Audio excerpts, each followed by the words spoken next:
నమస్తే welcome to YR TV నేను రంజిత్ తెలంగాణ రాష్ట్ర వ్యాప్తంగా జరుగుతున్న ప్రతి అంశాన్ని కూడా మీ ముందుంచే ప్రయత్నం చేస్తుంది వైఆర్ టీవీ అయితే ఒక చిన్న విషయాన్ని తెలంగాణ ప్రాంత బిడ్డలు మర్చిపోయారా ఇది చాలా సున్నితమైన చాలా భయంకరమైన విషయం ఏంటి అని ఆరాధిస్తే చాలా విచిత్రమైన అంశాలు కూడా బయటకు వచ్చాయి తెలంగాణలో ఒక జర్నలిస్ట్ మిస్ అయ్యాడు ఆ జర్నలిస్టుకు సంబంధించి ఆరా తీసే ప్రయత్నం చేయగా ఎక్కడా కూడా కనిపించలే తెలంగాణ సరిహద్దులకు సంబంధించి తెలంగాణలోని ప్రతి గ్రామాన్ని మండలాన్ని నియోజకవర్గాన్ని జిల్లాలను మొత్తం జల్లెడబట్టినా కూడా జర్నలిస్టు ఆచూకీ లేకుండా పోయింది ఏం జరిగింది అనేది ఉత్కంఠగా మారిన పరిస్థితి కనబడుతుంది ఎందుకంటే తెలంగాణ రాష్ట్ర వ్యాప్తంగా కూడా మాట్లాడే ప్రతి అంశానికి కూడా పూర్తి స్థాయిలో కూడా మన మీద నోటీసులు ఇవ్వడం లేకపోతే కేసులు ఎఫ్ఐఆర్లు చేయడం ఎంతవరకు సమంజసం అనేది న్యాయస్థానాన్ని నమ్ముకున్న బిడ్డగా అడుగుతున్నా ఆ ఎఫ్ఐఆర్ నమోదు చేసే పోలీస్ వ్యవస్థను కూడా నేను చాలా క్లారిటీగా అడుగుతున్నా నేను మాట్లాడే భాష నేను మాట్లాడే యాస అచ్చమైన తెలంగాణ భాష ఇంకా మొదలు కాలే తెలంగాణ భాష మొదలు పెడితే ఘోరంగా ఉంటుంది సినిమా నేను చెప్తున్నా కదా నిన్న మన మీద పూర్తి స్థాయిలో 2-3 చోట్ల కంప్లైంట్లు ఇచ్చుకోరు ఎవరి రాజ్యం ఇది దొంగల రాజ్యం దోపిడీ రాజ్యం అని నేను చెప్తా బాగా జాగ్రత్తగా చెప్తాను దీని మీద కూడా ఎఫ్ఐఆర్ ఎత్తరా చెయ్యరి మరి ఇక్కడ ఒక ఎమ్మెల్యే మీద పూర్తి స్థాయిలో కూడా అసభ్య పదజాలంతో మాట్లాడిందంటే 4 కోట్ల మంది ప్రజల యొక్క మనోభావాలతోని 4 కోట్ల మంది ప్రజలను కించపరిచే విధంగా మాట్లాడితే నేను ఎన్ని కేసులు పెట్టాలి ఈ రాష్ట్ర ముఖ్యమంత్రి యనుమల రేవంత్ రెడ్డి తెలంగాణ ప్రాంత బిడ్డలకు ఏది 6 గ్యారంటీలు 13 అంశాలని చెప్పి మోసం చేసిండు కేసు ఫైల్ చేయాలి పోలీసు వ్యవస్థ నా మనోభావాలు దెబ్బతినేలా హిందూ బిడ్డగా అందరి దేవుళ్ళ మీద ఒట్లేసి రుణమాఫీ చేయలే నా మనోభావాలు దెబ్బతిన్నాయి కేసు పెట్టాలి రాష్ట్ర ముఖ్యమంత్రి యనుమల రేవంత్ రెడ్డి మీద దాంతోపాటు తెలంగాణ ప్రజలందరికీ కూడా తల్లి సోనియా గాంధీ తండ్రి రాజీవ్ గాంధీ అన్నందుకు కేసు పెట్టాలి ఎమ్మెల్యే మీద బాజాప్తుగా చెప్తున్నా ఈ లైవ్ చూసట మనోభావాలు దెబ్బతిన్నాయట వ్యక్తిగతంగా వాళ్ళ తల్లిదండ్రులు అంటే కించవు ఏడ చూపెట్టమని ఆ లైవ్ లింక్ అట్లనే ఉంటుంది రేపు పొద్దుగాల న్యాయస్థానం దగ్గర పోయినా అట్లనే మాట్లాడతాను నేను బాజాప్తుగా ఏం తమాషాలా ఎవడు ఇష్టం వచ్చినట్టు వాడు అరే నేను తెలంగాణ బిడ్డను పై నేను తెలంగాణ నికార్సైన ఉద్యమకారిని ప్రాణాలకు తెగించి తెలంగాణ ఉద్యమంలో పోరాటం చేసిన విద్యార్థి విభాగానికి సంబంధించిన నాయకుడిని నేను ఒక జిల్లాకు ప్రాతినిధ్యం వహించే ఉమ్మడి జిల్లాకు పనిచేసిన వ్యక్తిని నేను తెలంగాణకు తల్లి సోనియమ్మ తండ్రి రాజీవ్ గాంధీ అంటే నేను ఎట్లా యాక్సెప్ట్ చేస్తా 4 కోట్ల మంది ప్రజల యొక్క మనోభావాలు దెబ్బతీసినట్టే కదా అయితే దీన్ని పక్కన పెడదాం దాని గురించి న్యాయస్థానాలు మనం తర్వాత చర్చిద్దాం ఏం జరుగుతుందో దాని తర్వాత అక్కడి నుంచి మనం నోటీసులు వస్తాయా ఎఫ్ఐఆర్లు అవుతాయా ఏమైతే దాని తర్వాత అప్పుడు అదే పోలీస్ స్టేషన్లో ఎవరైతే మన మీద లిఖించబడతారో వాళ్ళని అడుగుదాం ఎవరైతే కంప్లైంట్ చేసిలో తెలంగాణలో ఇప్పటి వరకు ఫుడ్ పాయిజన్ అయ్యి ఎంతమంది విద్యార్థులు చనిపోయారు దాంతోపాటు అనేక అంశాలు ఉన్నాయి వాటన్నింటి మీద కూడా నేను ఎఫ్ఐఆర్లు చేస్తాను ఇప్పుడు కేసు పెట్టకపోతే కేసు నేను ఇచ్చే కంప్లైంట్లు కనుక ఎఫ్ఐఆర్ చేయకపోతే అప్పుడు సినిమా నేను చూపెడతా ఇక ఆసామాసి అనుకుంటున్నారు సరే చూద్దాం ఆ విషయాన్ని పక్కన పెడితే తెలంగాణలో ఒక జర్నలిస్టు మిత్రుడు మిస్ అయిందండి జర్నలిస్టు మిత్రుడికి సంబంధించి నేను ఆచూకీ కోసం వెంకలాడే ప్రయత్నం చేసిన కానీ ఎక్కడా కూడా ఆ మిత్రుడు దొరకలే అసలు ఏం జరిగింది ఏమైపోయిందో ఆ మిత్రుడు అనేది ఒకసారి మనం మాట్లాడే ప్రయత్నం అయితే చేద్దాం ఎందుకు అంటే తెలంగాణ రాష్ట్ర వ్యాప్తంగా కేసులతోని అక్రమ కేసులతోని బనాయిస్తూ రౌడీ మూకలతోని అల్లరి మూకలతోని వచ్చి అన్నానను చంపడానికి వచ్చిర్రని చెప్పిన పరిస్థితి కనబడ్డది నిజానికి ఏం జరుగుతుంది అని ఆరా తీసే ప్రయత్నంలో భాగంగా ఎక్కడా కూడా కనిపించని పరిస్థితి కనబడుతుంది నేనేమంటే తెలంగాణలో ప్రజాస్వామ్యం ఉందా తెలంగాణలో మాట్లాడే భావ ప్రకటన స్వేచ్ఛ ఉందా ఈ తెలంగాణలో ఏం జరుగుతుంది అనేది ఖచ్చితంగా కూడా నేను మాట్లాడే ప్రయత్నం చేస్తా ఎందుకంటే ఈరోజు ఒక జర్నలిస్ట్ రేపు ఇంకో జర్నలిస్ట్ ఈ విధంగా జర్నలిస్టులందరూ మిస్ కావాల్సిందేనా ఏంటి అనేది కూడా మనం చర్చించుకోవాలి ఎందుకు అంటే ఇది ప్రజాస్వామ్య దేశం అంటారు ప్రజాస్వామ్య రాష్ట్రం అంటారు నేను కొట్లాడి తెచ్చుకున్న ఈ తెలంగాణలో నా వాటా నాకు ఉంటుంది ఈరోజు కాంగ్రెస్ ప్రభుత్వాన్ని అధికారంలో కూర్చోబెట్టడంలో నా వాటా ఉంటుంది రేపు పొద్దుగాల మిమ్మల్ని దించడంలో నా పాత్ర ఉంటుంది గంతే కానీ తెలంగాణ రాష్ట్ర వ్యాప్తంగా ఇది ప్రజాస్వామ్య తెలంగాణ అని చెప్పి దానితో పాటు రకరకాలుగా చెప్పారు కానీ ప్రశ్నిస్తే కేసులు పెడతాం ప్రశ్నిస్తే దాడులు చేస్తాం ప్రశ్నిస్తే మిమ్మల్ని ఏంది ఈ భూమిపై లేకుండా మీ నౌకలు చెల్లిపోతాయంటూ కొందరు బెదిరిస్తున్నారు అయితే ఇక్కడ ప్రశ్నించే గొంతుకలకు సంబంధించి చాలామంది జర్నలిస్టులను చూసా కొంతమంది సోషల్ మీడియా యాక్టివిస్టులను చూసా చాలామందిని చూసా కానీ ఇక్కడ ఒక జర్నలిస్ట్ మిస్ అయ్యిండు నాకు చాలా బాధేసింది ఏం జరిగింది ఎక్కడికి వెళ్ళిండు ఎందుకు కేసుల పరంపర కొనసాగింది ఎందుకు రౌడు మూకలతోని పోలీసులు ఎందుకు తన దగ్గరికి వచ్చింది తెలంగాణలో లేకుండా వెళ్ళిన జర్నలిస్టు ఒకసారి మీకు లైవ్లో మాట్లాడే ప్రయత్నం చేస్తా తానెవరో కాదు ఆకుల శ్రీనివాసరెడ్డి గారు గుడ్ మార్నింగ్ ఏం జరిగింది అసలు ఎక్కడ ఉన్నారు మీరు ఏమైంది ఏం జరిగింది అంటే ప్రజాపాలన పేరు మీద రౌడీల రాక్షస పాలన తెలంగాణ నడుస్తుంది. ఇలాంటి పాలన మీద ఇలా హైదరాబాద్ లో బ్రాండ్ వేయింది. రేపులు జరుగుతున్నాయి, మడ్డలు జరుగుతున్నాయి, ప్రశ్నించే నీట్లంటలో నాట్లంటలో చంపనీకి కొంతమంది జిల్లాకు ఒకరు సెలెక్ట్ అయ్యి కుట్రలు చేస్తున్నారు. రాత్రి అన్న చెప్తే బాగుండదు, తెలంగాణ ఉద్యమంలో అద్భుతంగా కొట్లాడిన నేను జగన్మోహన్ రెడ్డి లాంటి లగడపాటి రాజగోపాల్ లాంటి వాళ్ళని ఎదుర్కొన్న నన్ను రాత్రిపూట పోలీసులతో కలిసి మైనంపల్లి గూండాలు నా ఇంటికి వస్తే, మా ఇంట్లో 60 ఏళ్ళ మా అమ్మకి హార్ట్ పేషెంట్ అన్న, మహిళలు ఉన్నారు, చిన్నపిల్లలు ఉన్నారు, రాత్రిపూట ఇబ్బంది పెట్టే ప్రయత్నం చేస్తున్నారు. ఏం చేయమంటారు? సో తెలంగాణకు వచ్చి రాహుల్ గాంధీ తెలంగాణకు వచ్చి ప్రజాపాలన అన్నాడు కదా, నీ ప్రజాపాలన ఎట్లుందో అని రాహుల్ గాంధీ దగ్గర తెలుసుకుందామని రాహుల్ గాంధీ అపాయింట్మెంట్ కోసం వచ్చిన రాహుల్ గాంధీ ఇంటి ముంగట నిన్న 2-3 గంటలు కూర్చున్నా. అది ప్రజాపాలన కాదని తేలిపోయింది. ఆయనకు ఇంగ్లీష్ లో చెప్తే అర్థమవుతుందేమోనని నిన్న ఇక్కడ ప్రెస్ మీట్ కూడా పెట్టిన, ఇంగ్లీష్ లో కూడా చెప్పిన, లెటర్ కూడా రాసిన. మరి ఇప్పుడు 2 గంటలకు రమ్మన్నారు, ఏం జరుగుతుందో చూడాలన్నా. అంటే మీ మీద ఎన్ని కేసులు నమోదైనాయి అసలు? ఇప్పటి వరకు అసలు కేసులు కంటిన్యూ అవుతూనే ఉన్నాయి. ఒకసారి లోపలికి పోతే పీటీ వారు ఫస్ట్ పిటిషన్ ఇచ్చినప్పుడు మనం హైకోర్టు పోయి బెయిల్ వేసుకున్నాం, మళ్ళా పిటిషన్ ఇచ్చిర్రు, రిక్వెస్ట్ చేస్తున్నాం. ఇట్లా పిటిషన్ ఇవ్వడం అసలు నేను అడిగింది ఏంది, మైనంపల్లి హనుమంతరావు మాజీ రౌడీ షీటర్ అన్న, ఆయన అరాచకాలకు టిఆర్ఎస్ పార్టీ ఆజ్యం పోసింది అన్న. ఆయన 2009లో టిఆర్ఎస్ పార్టీ తోటి గెలిచాడు పొత్తుతోటి.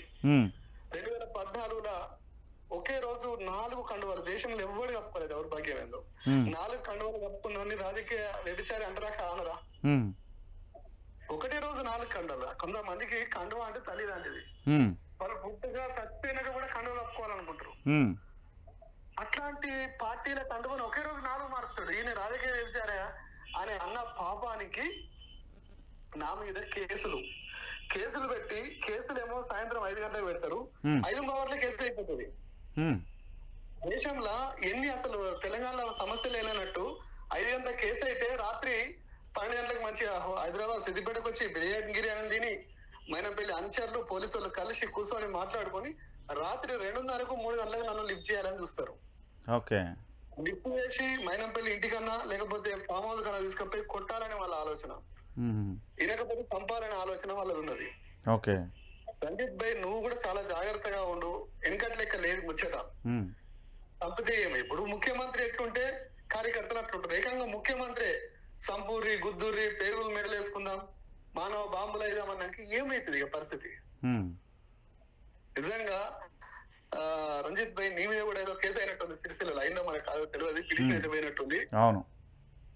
నిన్ను పోలీస్ స్టేషన్ ఇన్వెస్టిగేషన్ పేరు మీద పిలవాలి, నిన్నైనా గొంతు గట్టిగున్నలను గుద్దాలే, చంపాలే, బెదిరియాలి. తెలంగాణ అదే నడుస్తుంది. ఇప్పటి వరకు డిసెంబర్ నుంచి ఇప్పటి వరకు నీ మీద ఎన్ని కేసులు నమోదైనాయన్నా? నా మీద దాదాపు 23 కేసులు నమోదయ్యాయి. జస్ట్ డిసెంబర్ కాంగ్రెస్ అధికారంలో వచ్చినప్పటి నుంచి డిసెంబర్ 9 తారీఖు నా మీద కేసు అయింది. డిసెంబర్ 9 నుంచి ఇప్పటికి అయితేనే ఉన్నాయి. ఓకే, ఎన్ని కేసులు అయినాయి మొత్తం? ఒకటే రోజు 3 పోలీస్ స్టేషన్ లో కంప్లైంట్ ఇచ్చారు. ఒకటే రోజు. ఓకే, పోనీ పిటిషన్ ఇచ్చినోడు గొప్పవాడు అంటే వాస్తవంగా వాడిని రౌడీ షీటర్ వేయాలి, తడిపారు వేయాలి, పీడీ యాక్ట్ పెట్టాలి. అంత దుర్మార్గుడైనటువంటి వ్యక్తి కూడా నా మీద పిటిషన్ ఇస్తారు. కాంగ్రెస్ పార్టీ కండువలు కప్పుకున్నారు కదా, గట్లాంటి పరిస్థితి అయింది. ఇలా నేను ఢిల్లీలో ఉన్నా, ఢిల్లీలో ప్రెస్ మీటింగ్ అంతా తెలంగాణ అంటే మంచి బ్రాండ్ కదా, హైదరాబాద్ అది దాన్ని గొప్ప చెప్తారు. అట్లా లేదు భయ్య, రోజుకు ఒక మర్డర్ అవుతుంది, రేపు అవుతుంది అన్న అంటే నిజంగా అప్సెట్ అవుతారు. అంటే దేశంలో సురక్షితమైన ప్రదేశం ఏదంటే తెలంగాణ, హైదరాబాద్ అనుకునే పరిస్థితి నుంచి తెలంగాణ అన్ని భయపడే పరిస్థితికి వచ్చారు. నేను మాట్లాడుతుంటే జర్నలిస్టులు అంతా బాగా చెప్తారు, అరే తెలంగాణ ఎంత అద్భుతమైన ప్లేస్ అని అని చెప్తుంటే, లేదన్నా కాంగ్రెస్ హయాంలో రేవంత్ రెడ్డి వచ్చినాక, రేవంత్ రెడ్డి ఎవరన్నా అంటే ఆయన కూడా జైలు వేసిన వాడే, ఓటు నోటు దొంగ అంటారు మా దగ్గర, ఈ మాట అంటే కూడా కేసు అయ్యేటట్టున్నాయా అని అన్నా. ఓటు నోటు కేసులో చిప్పుకూడు తిన్నాడా, రెడ్డి అనేది దొరికినాయా అంటే, అరే ఆ మధ్య వచ్చింది చంద్రబాబు నాయుడు అంటే అవునన్న ఆయననే అంటే, గాయన ఎట్లా ముఖ్యమంత్రి చేసిరా అన్న అని చెప్పేసి ఢిల్లీలో జర్నలిస్టులు అడుగుతుంటే నాకు నవ్వొచ్చింది. ఇలా నిజంగా దారుణం అన్న పరిస్థితి. నీకు అర్థమవుతుందో లేదో రంజిత్ భాయ్, మీరు కూడా నేను పర్సనల్ గా రిక్వెస్ట్ చేస్తున్నా, నువ్వు ఆనాడు టీఆర్ఎస్ పార్టీకి బీఆర్ఎస్ పార్టీకి వ్యతిరేకంగా కొట్లాడినావు, ఇలా కాంగ్రెస్ పార్టీకి వ్యతిరేకంగా కొట్లాడుతున్నావు, ప్రజల పక్షాన్ని నిలబడ్డావు. నీలాంటి వాళ్ళకి ఏ పార్టీ సపోర్ట్ చేయదు, చాలా మంది సపోర్ట్ చేస్తారు అనుకుంటారు, కానీ నిన్ను చంపేదాకా నిన్ను తీసుకుపోయి కాట్లో పెట్టేదాకా ఎవరు సపోర్ట్ చేయరు. కాట్లో పెట్టినాక శ్రద్ధాంజలు మా రంజిత్ భాయ్ గొప్పోడు అని చెప్తారు తప్ప ఎవరు కాపాడుకోరు. అలాంటి పరిస్థితి ఉంది. ఏం కదన్నా, మనం నమ్మకం ప్రజల కోసం పనిచేస్తున్నాం, ఏదైతే అది. మీరైతే ధైర్యంగా ఉండండి. వైఆర్టీవీ ఎప్పుడు మీకు మిమ్మల్ని ఫాలోఅప్ చేస్తూనే ఉంటుంది, మీకు సపోర్ట్ చేస్తూనే ఉంటామన్నా. Thank you, wish all the best. Okay అన్న, రైట్. చూసారు కదా, నేను ఒక మిత్రుడిని ఆరా తీసే ప్రయత్నం చేసిన. గత కొన్ని రోజులుగా తెలంగాణలో మిస్ అయిండు, ఏం జరిగింది అని ఆరా తీసే ప్రయత్నం చేస్తే తన మీద డిసెంబర్ 9వ తారీఖు నుండి ఇప్పటికీ చాలా రకాల కేసులైనవి. దాంతోపాటుగా ఆఖరికి ఎమ్మెల్యేలకు సంబంధించి వాళ్ళ అనుచరులు రావడం, ఇబ్బంది పాలు చేయడం, పోలీసుల కేసులతో ఇబ్బందులు గురి చేస్తున్న పరిస్థితి కనబడుతుంది. అయితే ఇక్కడ ఒకటి మనం ఫేర్ అండ్ ఫ్యాక్ట్గా మాట్లాడుకుందాం. ఎవరు ఏమన్నా అనుకోని, నాడు పోరాటం చేసిన వ్యక్తిని నేనే, నేడు పోరాటం చేస్తున్న వ్యక్తిని నేనే, రేపు పోరాటం చేసే వ్యక్తిని నేనే. ఎక్కడ? వైఆర్టీవీ తెలుగు న్యూస్ ఛానల్ వేదికగా ఎవరైతే ముఖ్యమంత్రి అవుతారో ఆ ముఖ్యమంత్రికి సంబంధించి ప్రజలకు అనుకూలంగా పనిచేస్తే తప్పులేదు, ప్రజల నిర్ణయానికి వ్యతిరేకంగా పనిచేస్తే ఖచ్చితంగా కూడా నేను పోరాటం చేయాల్సింది ఉంటుంది. అప్పుడు ఇప్పుడు ఎప్పుడు ప్రజల పక్షం, నాదెప్పుడు విపక్షం. రేపటి కోసం, రేపటి నా తెలంగాణ కోసం నేను ఖచ్చితంగా పోరాటం చేస్తా. తెలుసు దీంట్లో ఇప్పటికీ నా దగ్గరికి వచ్చిన సమాచారం మేరకు ఒక 2 అంశాలను మేము ముందుంచే ప్రయత్నం అయితే చేస్తా. ఒక అంశాన్ని ఇప్పటి వరకు నా మిత్రుడు చెప్పినట్టుగా నిజంగానే ప్రాణానికి థ్రెట్ అయితే ఉంది. నాకేం జరిగినా రాష్ట్ర ముఖ్యమంత్రి యనుమల రేవంత్ రెడ్డిదే బాధ్యత. నాకేం జరిగినా రాష్ట్ర ముఖ్యమంత్రి యనుమల రేవంత్ రెడ్డిదే బాధ్యత. నువ్వు కూర్చునే కుర్చీలో అక్కడ ఆ 4 కాళ్ళల్లో ఒక కాలు నాది. నాకు ఆ బాధ్యత ఉంది, నాకు ఆ రైట్ ఉంది. నేను ఖచ్చితంగా అడుగుతా, ఏది ఏమైనా బాజాప్తుగా అడుగుతా. నాకేదన్నా జరిగితే, నాకేమన్నా అయితే ముఖ్యమంత్రికి కూడా సేమ్ అదే కావాలి, పక్కా కోరుకుంటా. ఎందుకంటే నాకు ఏం జరిగినా ఆయనదే బాధ్యత కాబట్టి నేను ఈరోజు ఆయన ప్రభుత్వం మీద ప్రశ్నిస్తున్నా, గతంలో ప్రశ్నించిన, రేపు మళ్ళీ నీ ప్రభుత్వం వచ్చినా, కేసీఆర్ ప్రభుత్వం వచ్చినా, ఇంకో ప్రభుత్వం వచ్చినా, భారతీయ జనతా పార్టీ ఏ ప్రభుత్వం వచ్చినా మళ్ళీ ప్రశ్నిస్తా. ఎవరి సపోర్టు లేదు, ఎవరి సపోర్టు రాదు. నేను కేవలం ప్రజల పక్షాన పనిచేసే వ్యక్తిని, ప్రజల కోసం పనిచేసే వ్యక్తిని. నన్ను ఎలా అర్థం చేసుకున్నా అది మీ ఇష్టం. ఎందుకంటే వాస్తవ కోణాలు యావత్తు తెలంగాణ బిడ్డలందరికీ కూడా తెలుసు. ఈరోజు బీఆర్ఎస్ పార్టీ కోసం పనిచేస్తున్నాడు రంజిత్ అంటే తప్పన్నది. ఆనాడు కాంగ్రెస్ పార్టీ కోసం పనిచేసిన, మరి ఆనాడు వాళ్ళ కోసం పనిచేసినట్ట, ఈరోజు వీళ్ళ కోసం పనిచేస్తే వీళ్ళ కోసం కాదన్నా, ప్రజల కోసం నేను పనిచేస్తా ఉన్నా. కాబట్టి నేను ఒక విషయాన్ని క్లియర్ కట్గా చెప్పే ప్రయత్నం చేస్తా ఉన్నా. కాటిలో పేర్చేంత వరకు మా మీద, మమ్మల్ని కాటిలో పేర్చేందుకైతే సిద్ధమైలు. ఇది తెలంగాణ ప్రాంత బిడ్డలందరూ కూడా తిప్పి కొట్టాల్సిన బాధ్యత ఉంటారు. కొందరు లుచ్చా జర్నలిస్టులు చేయబట్టి నిజమైన జర్నలిస్టులకు ఇది సమస్యగా ఏర్పడింది. అదేంది మెడ కింద కత్తిలా అయిపోయింది, తడిగుడ్డేసి కొట్టే ప్రయత్నం అయితే జరుగుతున్నది. సో ఇప్పటికీ ఆకుల శ్రీనివాస్ మిస్సింగ్. సో ఆయన ఇక్కడ కాదు, ఏకంగా కూడా ఢిల్లీలో ఉన్న పరిస్థితి అయితే కొనసాగింది. ఈరోజు రాహుల్ గాంధీని కలవబోతున్నాడు. తెలంగాణలో జరుగుతున్న ప్రతి అంశం కూడా విస్తృతంగా కూడా ప్రచారం చేయమని అన్ని రకాల ఆయుధాలు ఆయన సమకూర్చుకొని వెళ్ళిన పరిస్థితి అయితే కనబడుతుంది. ఇక దానితో పాటుగా నేను చెప్పే అంశం ఒకటి, మనం ప్రజల పక్షాన పోరాటం చేద్దాం, ప్రజల కోసం పనిచేద్దాం. ప్రభుత్వం వచ్చింది, ప్రభుత్వం మారగానే సరిపోలే, పాలనా వ్యవస్థ మారాలి. ఇక్కడ కాంగ్రెస్ పార్టీ అధికారంలోకి వచ్చిన తర్వాత పాలన అనేది ప్రజల కోసం ఉండాలి, ప్రజల శ్రేయస్సు కోసం ఉండాలి, ప్రజల అభివృద్ధి కోసం ఉండాలి, 4 కోట్ల మంది ప్రజల యొక్క భవిష్యత్తు కోసం ఉండాలి. కానీ అలాంటి పరిస్థితి మీకు ఎక్కడైనా కనిపించిందా? నేను ఎందుకు ఈ విషయాన్ని చెప్తున్నానంటే, తెలంగాణ ప్రాంత బిడ్డలారా మళ్ళీ ఒకటే మాట చెప్తా వినండి. ఈరోజు మన తెలంగాణలో జరుగుతున్న ప్రతి క్షణానికి ఎక్కడ ఏం జరుగుతుందో అందరికీ తెలిసిన విషయమే. కానీ వాస్తవ కోణాలన్నింటినీ కూడా మీరు అందరూ తెలుసుకోవాలి. ఒక్కసారి తెలంగాణ ప్రాంత బిడ్డలందరికీ కూడా చెప్తున్నా, ఏంది అంటే తెలంగాణ ప్రాంత బిడ్డలకు సంబంధించి నేను చెప్పే ప్రయత్నం ఏంటి అంటే, తెలంగాణ ప్రాంత బిడ్డలారా మళ్ళీ ఒకటే అంశం. ఈరోజు నా తెలంగాణ ఆగమైపోతున్నదా, ఏమైపోతున్నది అని నేను చెప్పే ప్రయత్నం చేస్తా. దాంట్లో కొన్ని అంశాలను తీసుకుందాం. సో నేనేమంటున్నానంటే, వైఆర్టీవీ తెలుగు న్యూస్ ఛానల్ ప్రతి ఒక్కరూ సబ్స్క్రైబ్ చేసుకోండి, ప్రతి ఒక్కరూ లైక్ చేయండి, ప్రతి ఒక్కరూ షేర్ చేయండి. అయితే ఇందులో నాకు ఒక విషయం వచ్చింది, నిన్న ఒక మెసేజ్ వచ్చింది. ఆ మెసేజ్కి సంబంధించిన రిప్లై నేను లైవ్లో ఇస్తా, ఇప్పుడు మాట్లాడను మీతో అని చెప్పిన. నేనేమంటున్నానంటే, ఒక కరుడు గట్టిన కాంగ్రెస్ వాది మిత్రుడు ఫోన్ చేసిండు.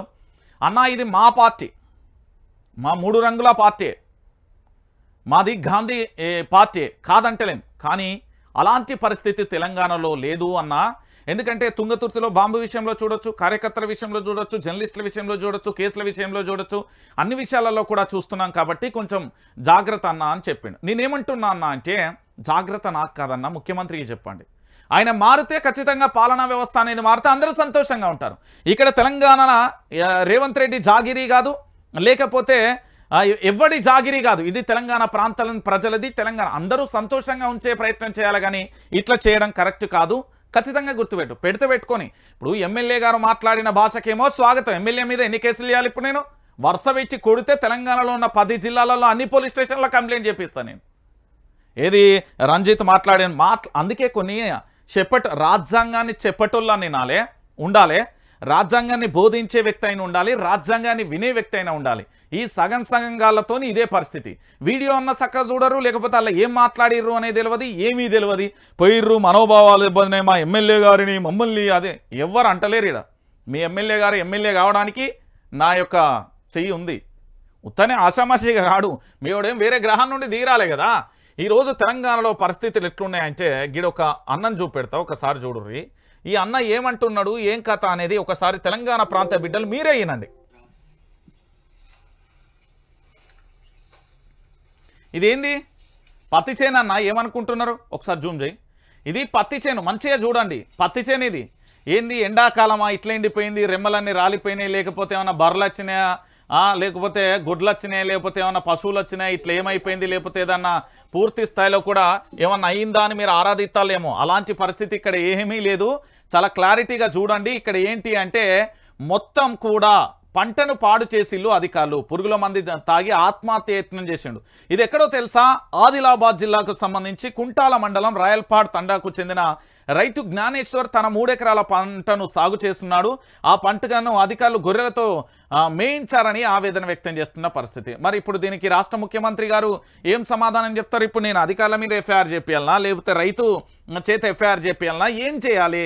గొర్రెలతో ఎందుకు 3 ఎకరాల భూమిని చదును చేసుకున్నప్పుడు ఏమైపోయింది, దానిని సాగు చేస్తున్నప్పుడు ఏమైంది, దాంట్లో విత్తనాన్ని వేస్తున్నప్పుడు ఏమైపోయింది, దాన్ని పూర్తి స్థాయిలో పంట సంబంధించి 6 కాలం కష్టపడే రైతన్న కదా. ఈరోజు రైతన్న పంటను నాశనం చేయడానికి చేతులు ఏ విధంగా వస్తాయి? అది ఏ ఆఫీసర్ అయినా కావచ్చయ్యా, ఫారెస్ట్ ఆఫీసర్ అయినా అనుకో, ఆ భూమిని చదును చేస్తున్నప్పుడు ఏం చేసిలు? నీ రెస్పాన్సిబిలిటీ లేదా? ఈరోజు పెట్టాల్సిన పెట్టుబడి అంతా పెట్టిన తర్వాత ఈ రైతుకు సంబంధించి చూడు, యువ రైతు అయినా వాళ్ళ కుటుంబం చూడండి, సంకలో చిన్న పాపను వేసుకుని ఆ తల్లి చూడండి, ఇగో ఈ తల్లిని చూడండి, వీళ్ళు కష్టపడి వాళ్ళ ముఖాలు చూడండి, పాపం అనిపిస్తలేదా అండి? ఎంత ఘోరం అండి. వాళ్ళ పంటను సాగు చేసుకుంటే 3 ఎకరాల పత్తిని, ఆ 3 ఎకరాల పత్తిని కూడా అధికారులు గొర్రెలతోనే మేయించిర్రని ఆవేదన వ్యక్తం చేస్తూ కన్నీళ్లు పెట్టుకొని వీడియో పంపించాడు. ఏం మాట్లాడాలి ఇక చెప్పు, ఇప్పుడు ఏమనాలి చెప్పుర్రి? అరే పంట దుక్కి చదును చేసినప్పుడు ఏమైపోయింది, విత్తనాన్ని విత్తినప్పుడు ఏమైపోయింది, ఆ పంట మొలకలు వచ్చినప్పుడు ఏమైపోయింది, ఆ పంట ఎదుగుదలకు వచ్చి 4-5 ఆకులు వేసిన తర్వాత ఈరోజు ఇట్లా గొర్రెలతోనే మేపియడం దేనికి కరెక్ట్ అండి? తెలంగాణ ప్రాంత బిడ్డల దీని మీద ఏం చేద్దాం? ముఖ్యమంత్రి మీద కేసు పెడదామా, వ్యవసాయ శాఖ అధికారి మీద పెడదామా, లేకపోతే అధికారుల మీద పెడదామా, ఎవరి మీద పెడదాం?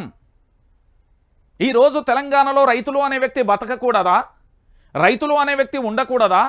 ఇది ప్రజాస్వామ్య తెలంగాణ కాదా? ప్రజల కోసం పనిచేసే తెలంగాణ కాదా? మనమందరం ఒక మాటలో ఆలోచించండి.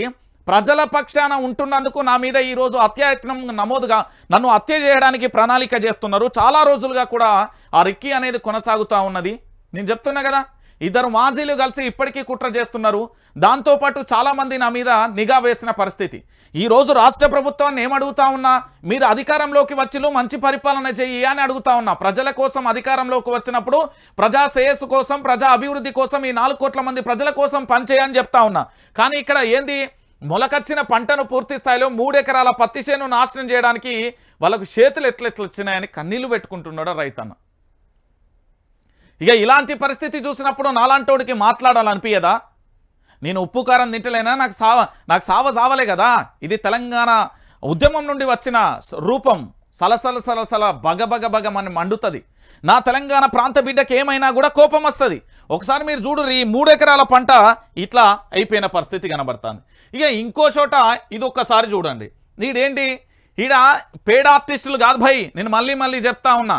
ఇది గన్నారానికి సంబంధించిన విషయం. నిజామాబాద్ జిల్లా ఇందువలాయి మండలం ఇక్కడ మేఘ్య నాయక్ తండాలో నిత్యం కరెంటు కోతలు గురవుతున్నాయని ఆ తండావాసులు గన్నారం సబ్ స్టేషన్ ముట్టడి చేసి ఊకే కరెంటు కోతలు పోతే మా పరిస్థితి ఏంది అంటే వాళ్ళు చాలా ఆవేదన వ్యక్తం చేసిన పరిస్థితి కనుక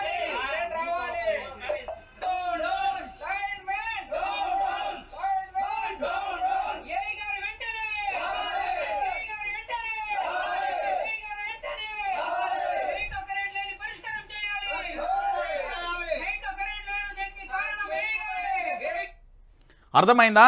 వీళ్ళు ఏమంటున్నారు, ఏఈ గారు వెంటనే రండి, నిత్యం కరెంటు కోతలు, అర్ధరాత్రి వేళ కరెంటు తీసేస్తే చిన్న పిల్లలతోని ఇళ్లలో మేము ఎట్లా వాడుకోవాలి, ఏముండాలి, పిల్లలు ఎట్లా నిద్రపోతారు, రేపు పొద్దుగాల బడికి ఎట్లా పోతారు, ఆ కుటుంబానికి సంబంధించి రేపు ఎట్లా పని చేసుకోవాలని అడుగుతున్నారు. తప్ప అండి? నిత్యం కరెంటు కోతలు పోతలేవని రాష్ట్ర మంత్రులు గప్పాలు కొట్టుకుంటారు కదా, ఇది మరి ఏంది వాస్తవ పరిస్థితి కదా. దీని గురించే మాట్లాడమని చెప్పండి. ఈరోజు తెలంగాణ ప్రాంత బిడ్డలారా ప్రతి ఒక్కరు మాట్లాడాలి. ఈరోజు ఓ పక్కన 3 ఎకరాల భూమిని మేకలతో గొర్రెలతో మేపిస్తారు, ఇక్కడేమో నిత్యం కరెంటు కోతలు ఉంటాయి. ఇక దానితో పాటుగా ఇంకొక చోట ఇక ఇది చూడుర్రి, ఇదైతే చాలా బాధాకరమైన విషయం. ఇక దీని గురించి ఇక మాటలలో చెప్పాల్సిన అవసరం లేదు, ఇక మీరే అయినరు ఒక్కసారి.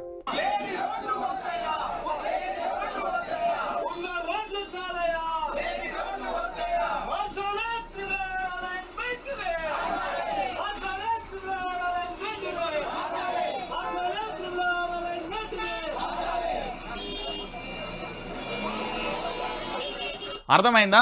ఇక్కడ రీజనల్ రింగ్ రోడ్ అలైన్మెంట్ మార్చాలంటూ రాస్తారోకో చేస్తున్నారు. మునుగోడు నియోజకవర్గంలోని చౌటుప్పల బస్టాండ్ వద్ద విజయవాడ హైదరాబాద్ జాతీయ రహదారిపై బాధితుల రాస్తారోకో చేస్తున్నారు. భారీగా అక్కడ ట్రాఫిక్ కూడా స్తంభించింది. ఇక్కడ ఏంటి, ఇక్కడ వీళ్ళకి అలైన్మెంట్కు సంబంధించి ఒక మంత్రి ఫామ్ హౌస్ నుండి ఎప్పుడు నేను రోడ్డు బొంగ చూలే, ఒక కెనాల్ బొంగ చూలే, ఒక కాలువ బొంగ చూలే, లేకపోతే వాళ్ళ భూములు దాని ఏంది ప్రాజెక్టులలో కోల్పోంగ చూలే, ఇవన్నీ కనిపించలే.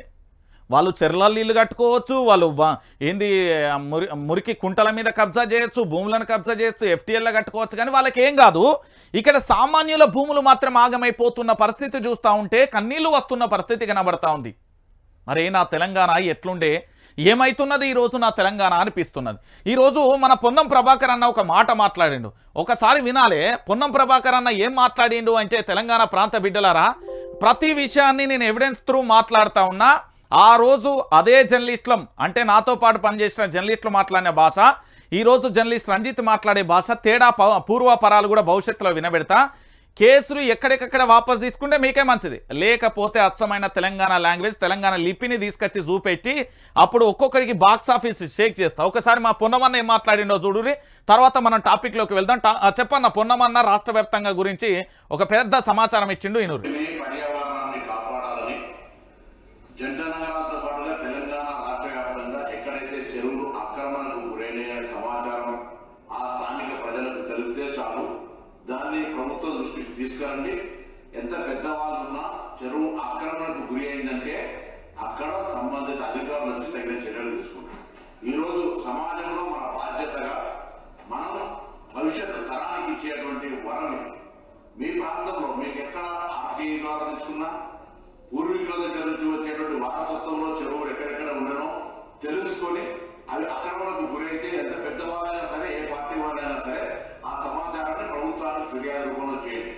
ముఖ్యంగా హైదరాబాద్ ఇన్ఛార్జ్ మంత్రిగా జరుగుతున్నటువంటి చెరువుల పరిరక్షణకు జరుగుతున్నటువంటి ఒక కార్యక్రమం హైదరాబాద్ జంట నగరం ప్రజలు, రంగారెడ్డి ప్రజలు ప్రకృతిని, భవిష్యత్ తరాన్ని, చెరువులను కాపాడుకొని ఒక వ్యవస్థను కాపాడుకోవడం జరిగే ఈ యొక్క ప్రక్రియలో స్వచ్ఛందంగా మీ ప్రాంతంలో చెరువును రక్షించుకోవడానికి తరలి రావాల్సిందే ఈ సందర్భంగా.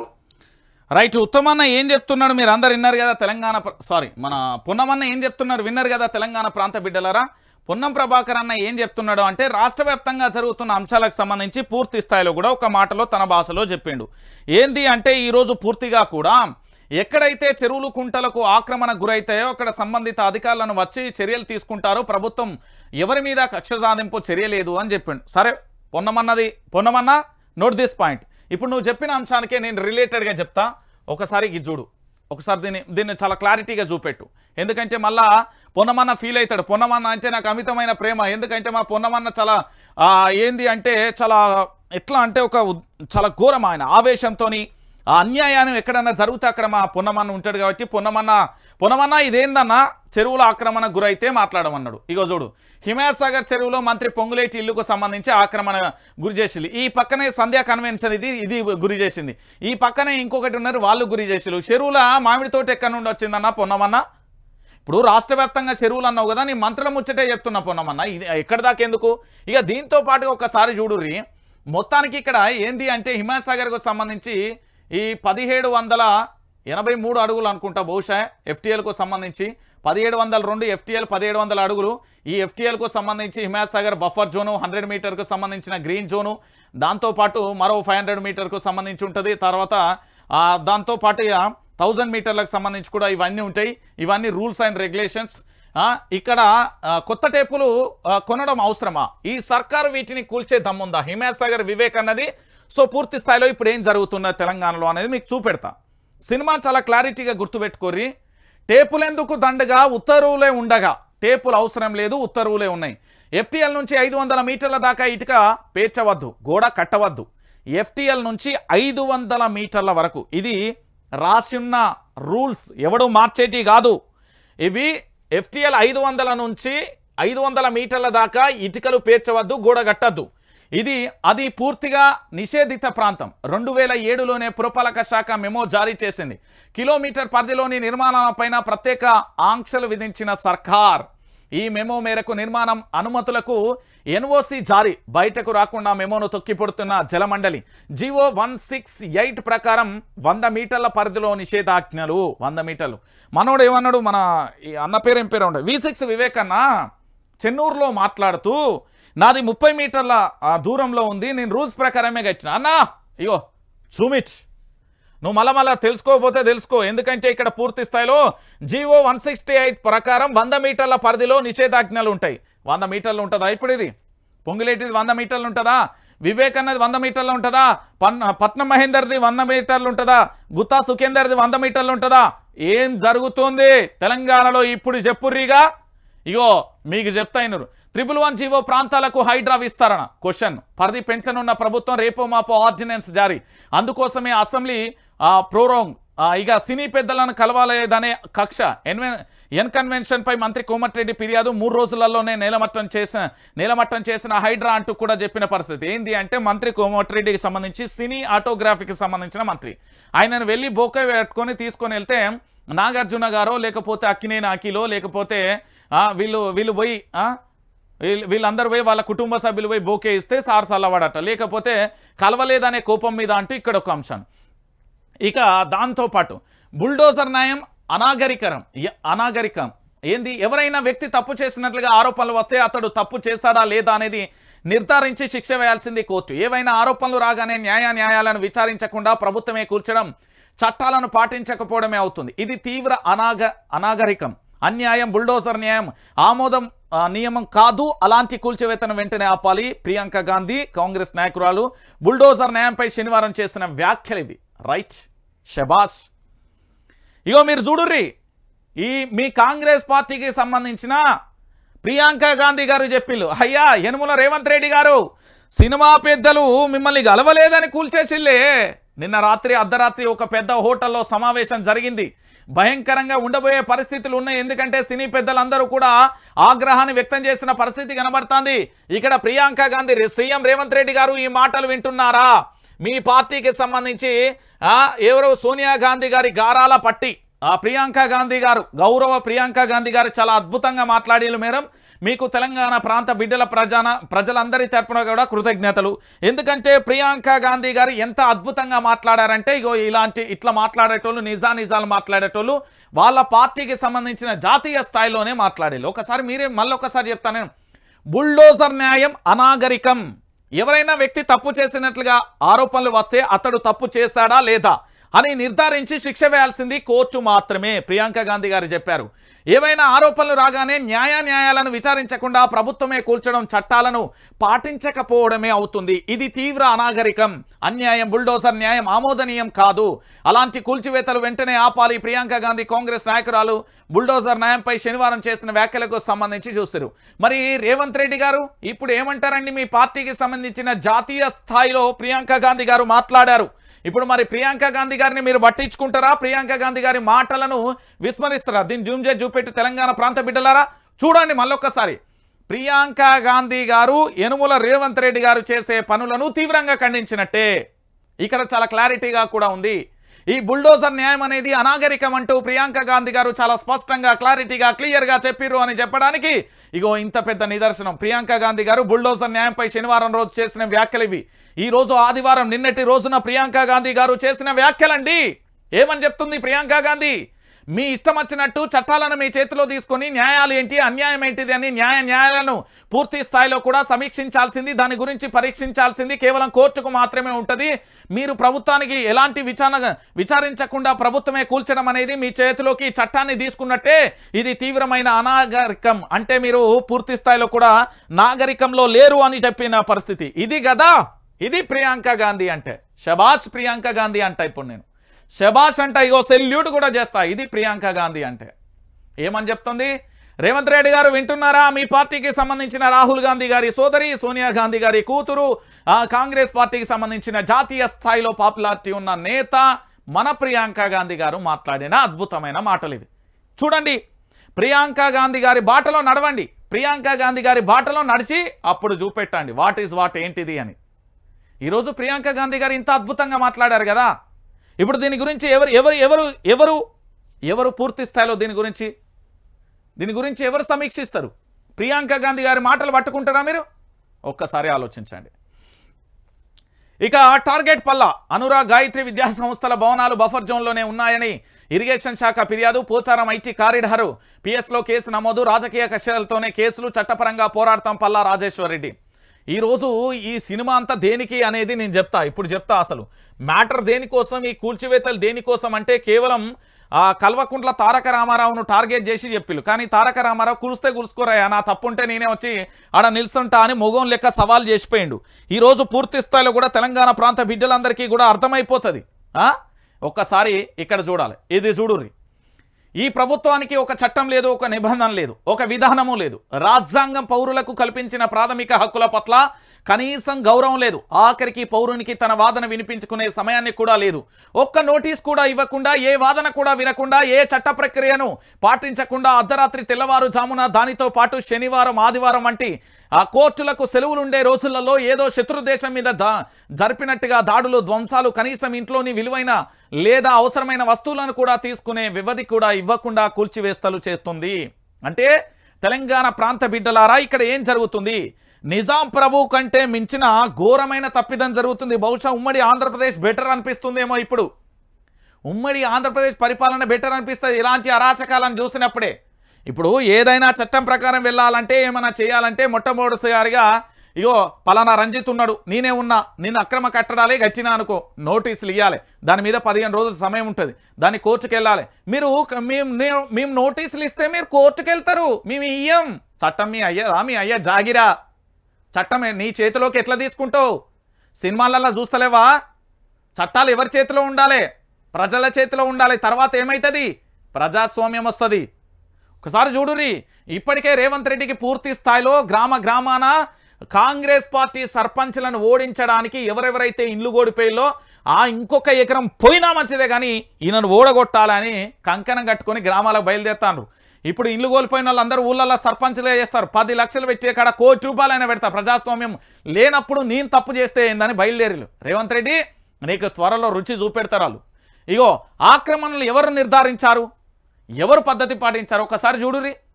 ఆక్రమణలని ఎవరు నిర్ధారించారు, ఎవరు పద్ధతి పాటించారు తెలియదు. నిర్మించిన వాదన ఏమిటి తెలియదు. మరి అలాంటి స్థలంలో ఎవరు ఎలా అనుమతులు ఇచ్చారు తెలియదు. ఇంటి నెంబర్, విద్యుత్, మంచినీరు, రహదారి తదితర పౌర సౌకర్యాలు ఎలా కల్పించారు తెలియదు. ఒకే స్థలంలో ఒక భవనం కూల్చి పక్కనే మరో భవనాన్ని మాత్రం ఎందుకు ముట్టుకోవడం లేదో అంతకన్నా తెలియదు. హైలైట్ విషయం ఏంటంటే, ఇప్పుడు రంగనాథ్ గారు ఉన్నారు. సార్ మీరు ఒక ఆఫీసర్గా పనిచేసారు, మీరు ఒక డైనమిక్ ఆఫీసర్ అని తెలంగాణ రాష్ట్ర వ్యాప్తంగా కూడా చర్చ ఉంది.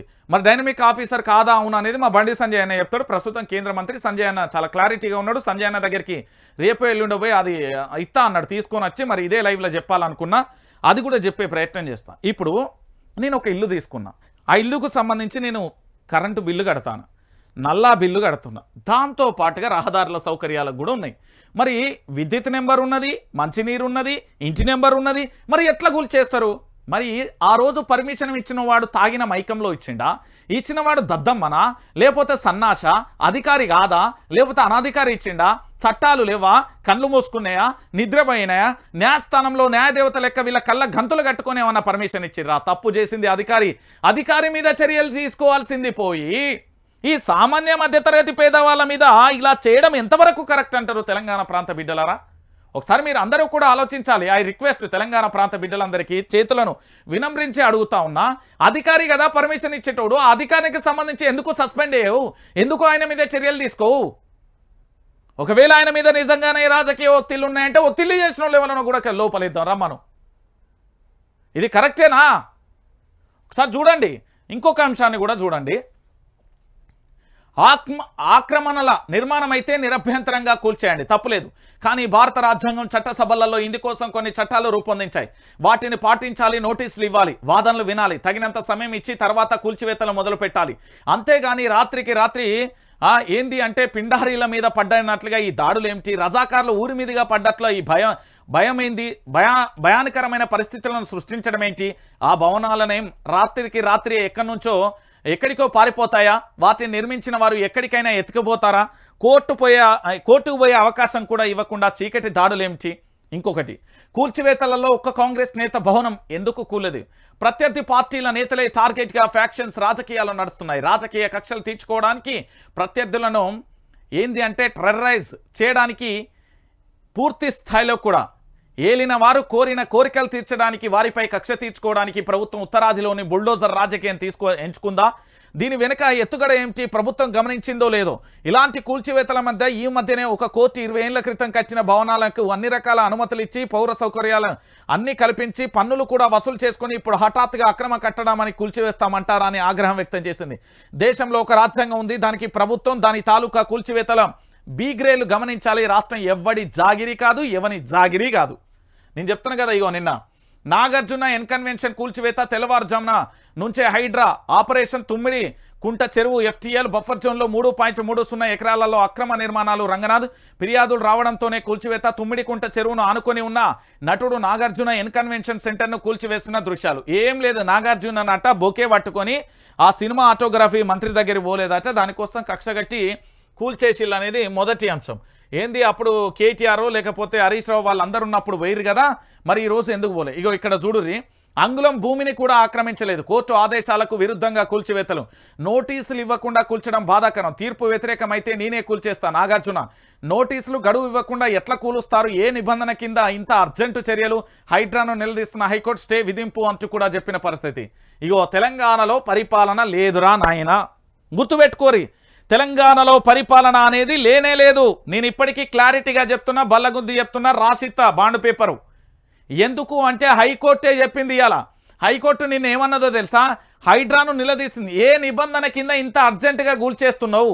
ఆ ఇల్లునేమన్నా ఎత్తుకొని పారిపోతున్నారా, లేకపోతే వాళ్ళు ఇక్కడ ఉండట్లేదా, వేరే దేశమేమన్నా పారిపోతున్నారా, ఏమన్నా యుద్ధాలు వస్తానాయా, ఎందుకు కూల్చేస్తున్నామని నిన్న అడిగిన పరిస్థితి కనబడుతున్నది. దానికి సంబంధించి చెప్పలే. ఇక ఇంత జరిగింది కదా, మన పొన్నమన్న ఏం చెప్పిండు? ఇడా ఇనుర్రి పొన్నమన్న చెరువులు కుంటలు ఆక్రమణలు జరిగినాయి అని చెప్పిండు కదా. ఉద్దేశపూర్వకంగా ఇందులో వ్యక్తుల మీద పార్టీల మీద జరుపుతున్నటువంటి పోరాటం కాదు ఇది. ఒక ప్రభుత్వం ఒక పరివర్తన చేయాలనుకున్నప్పుడు కొద్దిగా కష్టమైన నష్టమైన ఇది తప్పది. కాబట్టి మరొకసారి చెరువుల పరిరక్షణకు తెలంగాణ ప్రజాపాలన ప్రభుత్వం తీసుకున్న నిర్ణయానికి ఎక్కడెక్కడైతే చెరువుల ఆక్రమణకు గురైనాయో వాటన్నింటి సమాచారాన్ని సంబంధిత అధికారుల దృష్టికి ఫిర్యాదులు కూడా తీసుకురావాల్సిందిగా అందరికీ. ఎందుకన్నా మాల వేసుకున్నావు కాదన్న, దేవుడి మాల, ఎమ్లాడ రాజన్న మాల కావచ్చు, లేకపోతే కొండగట్టు అంజన్న మాల కావచ్చు, అయ్యప్ప మాల వేసుకున్నప్పుడు మనం ఎంత పద్ధతిగా ఉంటాం? అన్న మాల వేసుకొని ఇంత మాట్లాడింది కదా, మరి అన్న ఇంత పెద్ద ఫామ్ హౌస్ గురించి రోజు చర్చ జరుగుతుందన్న. ఇక్కడ ఆఖరికి హిమాయత్ సాగర్ ఫామ్ హౌస్ కానీ మంత్రి పొంగులేటి కానీ ఒక అధికారి వచ్చి నోటీసు ఇవ్వకుండా కూల్చివేయడం ఏందన్నా? అన్న ఇది ఏ భారత రాజ్యాంగంలో లేదన్నా. చట్టాలను మొత్తం చదివేసిన చట్టాలన్నీ చుట్టాలు కావు. భారత రాజ్యాంగంలో ఎక్కడా చట్టాలను అతిక్రమించిన వారు ఎవరైనా కూడా తర్వాత కాలంలో పూర్తి స్థాయిలో కూడా కాలగర్భంలో కలిసిపోవాల్సిందే. నేను ఈరోజు మాట్లాడే మాట ఒకటే, చాలా క్లియర్గా వినండి తెలంగాణ ప్రాంత బిడ్డలారా, ఈ వీడియో అందరికీ చెప్పుర్రి. ఈరోజు తెలంగాణలో ప్రజాస్వామ్యం లేదు. ప్రశ్నించే గొంతుకులకు సంబంధించే హక్కులు, ప్రాథమిక హక్కులు లేవు. మనకు పౌర హక్కులు లేవు. ఏ హక్కులు లేకుండా తెలంగాణ ఒక నిర్బంధంలో నడుస్తుంది. అప్రకటిత ఎమర్జెన్సీని తలపించే విధంగా తెలంగాణలో పరిస్థితులు ఉన్నాయి. ఈరోజు హైడ్రాకు సంబంధించి చట్టాలు చుట్టాలా? నోటీసులు ఇవ్వకుండా వాళ్ళ చుట్టాలు హైకోర్టు వేస్ట్ తెచ్చుకుంటారో కూల్చేస్తా అంటే హైకోర్టే ఆగ్రహం వ్యక్తం చేసింది కదా. ఏందేమన్నా మీ జాగిర్ అనుకుంటుర్రా, మీ ఇష్టం అనుకుంటుర్రా? ఏంది ఇది? ఇంత అర్జెంటుగా కూల్చేయాల్సిన అవసరం ఏంది? ఏ నిబంధన కిందకు వస్తుంది? ఎట్లా కూలుస్తారు అంటూ చెప్పిన పరిస్థితి. ఈరోజు కేసు పెట్టాల్సిందే. మనం చెప్తున్నా కదా, ఈరోజు తెలంగాణ ప్రాంత బిడ్డలను, తెలంగాణ ప్రాంత ప్రజలను బుల్డోజర్ న్యాయం ఇప్పుడు పూర్తిస్తారు. ప్రియాంక గాంధీ అనాగరికం అంటూ ప్రియాంక గాంధీ చెప్పింది కదా, ఇంతకంటే ఘోరం ఏమన్నా ఉన్నదా? ఈరోజు ఎవడి కోసం ఈ కాంగ్రెస్ పాలన? ఒకసారి మీరందరూ కూడా ఆలోచించాలి. కాంగ్రెస్ వస్తే రాష్ట్రం విధ్వంసం అవుతుంది, కాంగ్రెస్ వస్తే ఆగమైపోతుంది, కాంగ్రెస్ వస్తే నాశనమైపోతాం, కాంగ్రెస్ వస్తే చిప్పకుడి చేతిలోకి వస్తుంది, కాంగ్రెస్ వస్తే రౌడీ రాజకీయం పెరుగుతుంది, కాంగ్రెస్ వస్తే అక్రమ కేసులు అయితే, కాంగ్రెస్ వస్తే కరెంటు కష్టాలు వస్తాయి, కాంగ్రెస్ నీటి కష్టాలు వస్తాయి, కాంగ్రెస్ వస్తే అన్ని రకాలుగా ఇబ్బందులు వస్తాయని చాలామంది చెప్తా ఉంటే అర్థం కాలేదు. ఇప్పుడు చూడురి అనుభవిస్తున్నాం. చాలా బాధ అనిపిస్తుంది ఈరోజు నాకు. చాలా నేను చెప్తున్నా కదా, ఈరోజు తెలంగాణలో ఒక చీకటి రోజుగా వర్ణించడం ఎలాంటి డౌటు లేదు. ఇగో ప్రజా భవన్ ముట్టడికి తథ్యం, రుణమాఫీకి డెడ్లైన్ సెప్టెంబర్ 15, రైతు ఐక్య కార్యాచరణ కమిటీ అల్టిమేటం, రైతుల నిరసనకు బీఆర్ఎస్ సంఘీభావం, హాజరైన వేమ్ల బాజిరెడ్డి, జీవన్ రెడ్డి, ఆర్మూర్లో రైతుల మహాధరణ సక్సెస్, షరతులు లేని రుణమాఫీ, రైతు భరోసా అమలు చేయాలని డిమాండ్ చేస్తూ నిజామాబాద్ జిల్లా ఆర్మూరు రెవెన్యూ డివిజన్ పరిధిలోని నిజామాబాద్ రూరల్, బాల్కొండ, ఆర్మూరు నియోజకవర్గాల పరిధిలోని రైతులు మామిడిపల్లి చౌరస్తాలో శనివారం మహాధరణకు నిర్వహించాడు. ఏమని చెప్పిళ్ళు? రుణమాఫీ గురించి పాపం నా అన్నలందరికీ తెలియదేమో, వీళ్ళందరూ నా కుటుంబ సభ్యులే. నేను చెప్తున్నా కదా, ఈరోజు తెలంగాణలో ఎవరైతే గోసపడుతున్నారో, ఎవరైతే గాయపడుతున్నారో, ఎవరైతే కన్నీళ్లు పడుతున్నారో, ఎవరైతే ఈ ప్రభుత్వ నిర్బంధాల కింద పూర్తి స్థాయిలో ఎట్లా అంటే కరిగిపోతున్నారో వాళ్ళందరూ నా బంధువులు, నా ఆత్మ బంధువులు వాళ్ళందరూ. ఈరోజు రైతన్నలు ఏమంటున్నారంటే రుణమాఫీ చేయాలంటున్నారు. రుణమాఫీ కావాలంటే SLBC ప్రకారం 49,500 కోట్లు కావాలన్నా, కానీ రాష్ట్ర ముఖ్యమంత్రి ఒక సంవత్సరం కడుపు కాల్చుకుంటే మార్చుకుంటే పూర్తి స్థాయిలో 40,000 కోట్లు వస్తాయి అన్నాడు. ఆ తర్వాత కేబినెట్ 31,000 కోట్లకు సంబంధించి ఫైనల్ చేసింది. ఆ తర్వాత రాష్ట్ర అసెంబ్లీలో 26,000 కోట్ల బడ్జెట్ పెట్టిలు. తర్వాత మీకు రుణమాఫీ చేసింది 17,933 కోట్లు. అంటే అసలు సగానికి సగం కాదు కదా, పావుల వంతు కూడా చేయలేని దౌర్భాగ్యమైన పరిస్థితిలో కాంగ్రెస్ ఉంది. కేవలం రైతులను మాయ చేసి మభ్యపెట్టి రైతులను ఇబ్బంది పాలు చేసే ఈ కాంగ్రెస్ ప్రభుత్వం అవసరమా అనేది ఒకసారి మీరందరూ కూడా ఆలోచించాల్సిన విషయం. నేను ఎందుకు చెప్తున్నా అంటే, ఈరోజు నా కుటుంబంలో నా తండ్రి సంతోషంగా ఉంటే సరిపోదు, ప్రతి కుటుంబంలోని ప్రతి ఇంటి పెద్ద, ప్రతి రైతు సంతోషంగా ఉండాలి. ఎందుకంటే ఆ ఇంటి యజమాని కోల్పోతే ఆ బాధ ఏందో ఆ బిడ్డలకు అక్కడ ఉన్న ఆ తల్లికి మాత్రమే తెలుస్తుంది. కానీ తెలంగాణ సమాజానికో దేశానికో ప్రపంచానికో తెలియదు కదా, అనుభవించే వ్యక్తులు ఆ కుటుంబ సభ్యులే అయి ఉంటారు. అందుకే నేను గుండె మీద చేసుకొని చెప్తున్నా, ఈరోజు మిమ్మల్ని మోసం చేస్తున్నది ఇప్పటి వరకు రైతులకు రావాల్సిన రైతు పెట్టుబడి రాలే, రైతులు చనిపోతే రైతు భరోసా ఇవ్వలే, దాంతో పాటుగా రైతు రుణమాఫీ కాలే. కేవలం నా దేవుళ్ళ మీద ప్రమాణం చేయడం వరకే ముఖ్యమంత్రి రేవంత్ రెడ్డి పని అయిపోయింది. అదేంది న్యాయస్థానంలో న్యాయదేవత ముంగటగాక న్యాయం అనేది తరాజు ఉంటుంది చూడు. ఇప్పుడు మన ఆ తరాజులలో వీళ్ళకి 8 వాళ్ళకి 8 అని భారతీయ జనతా పార్టీ రైతుల పక్షాన ఎక్కడ పోరాటం చేస్తుంది? భారతీయ జనతా పార్టీ ఎక్కడా కనిపిస్తలేదా? తెలంగాణలో ఏం జరుగుతుందో 7 ఉన్నారు భారతీయ జనతా పార్టీకి సంబంధించిన మెంబర్ ఆఫ్ పార్లమెంట్ సభ్యులు, 7 ఉన్నారు ఎమ్మెల్యేలు. మొన్న ఒక్కరోజు ధర్నా చేస్తేనే సరిపోయిందా? సపోర్ట్ చేయాలి. రైతుల కోసం అహర్నిశలు పోరాటం చేయాల్సిన బాధ్యత మీపై ఉంటుంది. ఈరోజు రైతులను మోసం చేస్తున్న ఇలాంటి ప్రభుత్వాలు మనకు అవసరమా? ఒకసారి మీరు ఆలోచించండి. తెలంగాణ పాములను కాపాడుతున్నది ఎవరు? ఏంది? హైదరాబాద్లో కర్ణాటక వాల్మీకి స్కామ్ లింకులు. ఆర్బీఎల్ బ్యాంకుకు చెందిన 9 ఖాతాలలో 45 కోట్లు జమ. స్కామ్కు సంబంధించిన రాష్ట్రంలో సిబిఐ ఈడీ సోదాలు. వాల్మీకి కార్పొరేషన్ స్కామ్ విచారణలో రోజుకో కొత్త మలుపు. సూసైడ్తో స్కామ్ గుట్టురట్టు చేసిన సూపరింటెండెంట్పై కేసు. అతడే కీలక నిందితుడని పేర్కొంటూ సిట్ రెండో షార్ట్షీట్. తన భర్తను కావాలనే ఇరికిస్తున్నారన్న మృతుడి భార్య కవిత. సిద్ధు అవుట్. కర్ణాటకలో సీఎం మార్పు, ఇక పీకల్లోతూ కేసులలో సీఎం. సిద్ధుకు మద్దతుంటేనే ప్లాన్ బి సిద్ధం చేస్తున్న హైకమాండ్ అంటూ కూడా హైలైట్ చేస్తున్న పరిస్థితి కనబడుతుంది. మొత్తానికి తెలంగాణ పాములను కాపాడుతున్నది ఎవరు? తెలంగాణలో కూడా దొంగలు ఉన్నారు, తెలంగాణలో కూడా ఈ స్కామ్కి సంబంధించిన లంగలు ఉన్నారు. త్వరలో బయటకు వస్తుంది. తెలంగాణలో రాష్ట్ర ముఖ్యమంత్రి మార్పు కూడా ఉండే అవకాశాలు ఉంటుంది. కర్ణాటక అన్నాం, కర్ణాటక తర్వాత తెలంగాణలో మార్పులు కూడా ఖచ్చితంగా ఉంటాయి. కర్ణాటకలో జరిగినట్టే ఈడ కూడా జరుగుతున్నాయి. ఇక్కడి స్కామ్లు కూడా త్వరలో బయటికి రాబోతాయి. ఆర్టీఐకి సంబంధించి 102 అప్లికేషన్లు వేసినాం, ఇంకా సమాచారం ఇయ్యలే. రేపు మళ్ళా ఇంకిన్ని వేపిస్తా, ఖచ్చితంగా వేస్తా, మీ భరతం పడతా. ఈరోజు అక్రమ కేసులు పెడతారా? ఎవడయ్యా జాగిరన్నా మీద కేసులు పెడతారా మీరు? ఎవర్రా మీరు? 7 ఉన్నారు. నల్గొండలో లాకప్ డెత్ అయినప్పుడు ఏ ఎలక తొర్రలో పడుకున్నారు? చిన్నపిల్లలు 2, భువనగిరిలో 2 చిన్నారులు చనిపోతే 7 ఉన్నారా? నీకు అక్క చెల్లి అవ్వ లేదా? తెలియదా వాళ్ళ బాధ ఏందో? రైతులు చనిపోతా అంటే ఏ ఎలక తొర్రలు ఉన్నారు? రైతుల పొలాలను పూర్తి స్థాయిలో గొర్రెలతో మేపిస్తుంటే ఏడ ఉన్నారు? జర్నలిస్టుల మీద దాడులు జరుగుతూ ఉంటే ఏడవన్నారు? ఈరోజు తెలంగాణ రాష్ట్ర వ్యాప్తంగా రైతులు ఆత్మహత్య చేసుకుని రైతులు రుణమాఫీ కోసం అల్లాడిపోతా ఉంటే ఏడున్నారు? చెప్పుర్రి సమాధానం. రైతు బస్సు ఫ్రీ బస్సు పేరుతోని ఫిట్నెస్ లేని బస్సులను నడుపుతా ఉంటే ఏడున్నారు? చెప్పుర్రి. కేసులు మీ మీద పెట్టాలి. ఎవ్వడు భయపడేటోళ్ళు లేడు ఈరోజు తెలంగాణ రాష్ట్ర వ్యాప్తంగా కూడా. ఇక ఇదండి, ఇది చాలా రచ్చరచ్చగా మారిపోతున్న పరిస్థితి. అయితే దీనికి నేను ఒక క్లారిటీ ఇస్తా, ఖచ్చితంగా ఇస్తా. ఎందుకు అంటే దీనిలో నిజాలు ఉన్నాయి కాబట్టి నేను దీనికి క్లారిటీ ఇవ్వాల్సిన అవసరం ఉంటుంది. దీని గురించి మనం మాట్లాడాల్సిన అవసరం ఉంటుంది. ఇక్కడ ఏం జరిగిందో మీరు ఒక్క నిమిషం చూడండి. చూసిన తర్వాత నేను ఒక్కసారి మళ్ళా ఏం జరుగుతుందో కూడా మీకు వివరించే ప్రయత్నం చేస్తా. ఒక్కసారి చూడండి ఆ ఫోటో చూసిలా. ఎవరాయనే? కల్వకుంట్ల తారక రామారావు. ఎందుకు?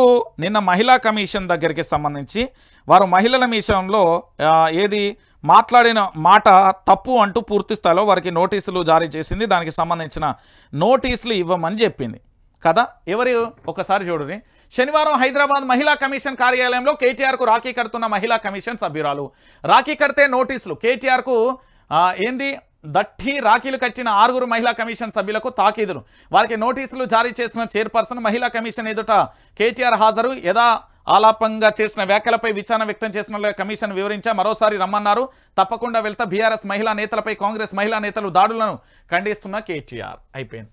ఒక్కసారి మీకు ఒక ఫోటో చూపెడతా ఇప్పుడు. మరి ఈ level who is this person? Nerella Sharada కాదా అండి? మహిళా కమిషన్కు సంబంధించి 2 నాలుకల ధోరణి ఎలా ఉంటాయి? మహిళా కమిషన్ చైర్పర్సన్ ముఖ్యమంత్రి గారికి ఏమో రాఖీ కట్టొచ్చు, కమిషన్ సభ్యులు మాత్రం ఎవరికి కట్టకూడదా? అంటే తెలంగాణలో కనీసం అన్నాదమ్ముల బంధం, అన్నా చెల్లెల బంధం, అక్కా తమ్ముళ్ళ బంధం లేదా అండి? రాఖీ పండుగను కూడా రాజకీయం చేస్తూ ఉన్న వీళ్ళని ఏమనాలి మనం? మరి మహిళా చైర్పర్సన్ ఏ విధంగా రాఖీ కడుతుందో ఒక్కసారి మీరు ఆలోచించాలి. మరి అది కూడా పాయింటే కదా. ఎందుకంటే ఇది నిజమైనప్పుడు అది కూడా వాస్తవమే కదా. ఈరోజు మహిళా కమిషన్ చైర్మన్గా ఉన్నవారు శారదా నేరెళ్లకు సంబంధించి యనుమల రేవంత్ రెడ్డి గారికి రాఖీ కడుతుంది. మరి ఇదే కేటీఆర్కు సంబంధించి రాఖీ కట్టినంత మాత్రాన వీళ్ళకు నోటీసులు ఇస్తారా? అంటే ఏంది ఇది రాజకీయమా? మహిళా కమిషన్ అనేది కాంగ్రెస్ పార్టీకి సంబంధించింది అనాలా? లేదా మహిళా కమిషన్కు సంబంధించి ఈ సభ్యులు వాళ్ళ సభ్యులే కదా. పాపం వాళ్ళ ప్రేమను వ్యక్తం చేసేయండి. అన్నొచ్చిండని రాఖీ కట్టిలు. అది వాళ్ళ కడుపులో నుంచి వచ్చిన ప్రేమ. అది అక్కడ ఎవరో దాన్ని ఏదో చేయలే. కడుపులో నుండి వచ్చిన ప్రేమ. అన్న కేటీఆర్ అన్నొచ్చిండు అని రాఖీ పట్టుకొచ్చింది సంతోషంగా. ఆ తల్లిని దీవించిండు. మంచిగా ఉండాలి తల్లి నా సోదరి అని దీవించిండు. దాంట్లో తప్పే ఉన్నది? పాపం ఈ రాఖీ కట్టిన చెల్లమ్మలకు, నా అవ్వలకు, నా అక్కలకు, నా చెల్లెళ్లకు, నా తల్లులకు నోటీసులు ఇచ్చిరట. అరే ఇది ఎక్కడి ప్రజాస్వామ్యం అండి? మహిళా కమిషన్కు సంబంధించి రెండు నాలుకేళ్ల ధోరణి. మరి ఇక్కడ రాఖీ కట్టింది కదా, దీని పరిస్థితి ఏంటి? ఒకసారి మన అందరం ఆలోచిద్దాం. ఇక్కడ రాఖీ కట్టింది కదా, ఇదే నేరెళ్ల శారదా గారు మహిళా కమిషన్ చైర్పర్సన్ సభ్యురాలు గారు ముఖ్యమంత్రికి కట్టినప్పుడు ఇక్కడ కడితే తప్పేంటి అని నేను అడుగుతా ఉన్నా. ఇప్పుడు వీళ్ళేం ఆ కేసును తప్పుదో బట్టి వాళ్ళు ఏదైతే కమిషన్ నోటీసులు ఇచ్చి దేనికోసం అయితే రమ్మన్నారో దాని విషయంలో వాళ్ళు ఏం తప్పుదోవలలో లేకపోతే ఏమీ చేయలే కదా. ఈ తల్లి ప్రేమతోని తన అన్న వచ్చిండు, తోబుట్టు కాకపోయినా తోబుట్టు లాంటోడని రాఖీ కట్టింది. రాఖీని కూడా రాజకీయం చేసే ఇలాంటి రాజకీయ పార్టీ మీకు అవసరమా? ఇప్పటికైనా అర్థమైందా? వ్యక్తులు సంస్థలు ఎవరి చేతిలో ఉన్నాయి? కేవలం పేరుకు మాత్రమే బోర్డులు, కానీ మొత్తం కూడా ముఖ్యమంత్రి చేతిలోనే ఉన్నాయి. ఆలోచించండి. ఇది మీకు న్యాయం అనిపిస్తుందా? ఒకసారి ఆలోచించండి తెలంగాణ ప్రాంత బిడ్డలారా. ఇక దాంతోపాటుగా మరొక అంశం, స్కామ్లో విస్కిన్ వివేక్ కర్ణాటక వాల్మీకి కార్పొరేషన్ నిధులు గోల్మాల్. తెలంగాణకు మళ్లించిన 45 కోట్లు. దీంట్లో పూర్తి స్థాయిలో బిజినెస్ సొల్యూషన్కు 4.5 కోట్లు. లోక్సభ ఎన్నికల సమయంలో ఈ లావాదేవీలు. ఈడీ సిబిఐ దీనిపై స్పందించరేం? ఈడీ మౌనంపై కేటీఆర్ నిలదీత. అందరికీ శునకం చెప్పే బల్లి కుడతలో పడ్డట్లుగా V6 వివేక్ వెంకటస్వామి తీరు. V6 వివేక్ సంబంధించిన తీరు. రాష్ట్రంలో పెద్ద మీడియా సంస్థ యజమాని.